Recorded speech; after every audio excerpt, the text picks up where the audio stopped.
Ramai T20 yang komen kata best gila breakfast dekat sini. Memang semangat pagi ni sebab nak try tengok apa yang best sangat. So bila sampai je dekat restoran, waiter terus buat tour.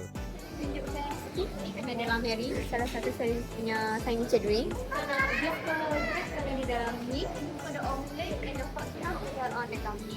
Also we have the leg cooking which is roti canai.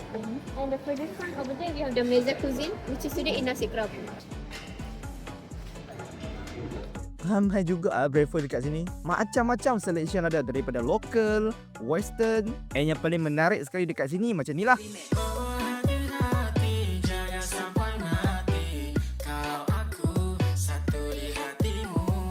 So kalau nak breakfast mewah dengan ada caviar, pelbagai menu, St. Regis is the place. Tapi sebab saya lidah Melayu, pendapat peribadi saya lebih prefer keunikan makanan lokal dekat Four Seasons Langkawi. Kalau korang macam mana pula? Cuba komen. So lepas saya makan, saya nak pergi lepak lah dekat depan pantai. Walaupun pantai dia tak seputih segebu Four Seasons Langkawi, tapi still the best place untuk stay sebab dekat sangat dengan Jeti Kuah. So lepas ni nak saya stay dekat mana? Cuba komen sebab saya nak explore.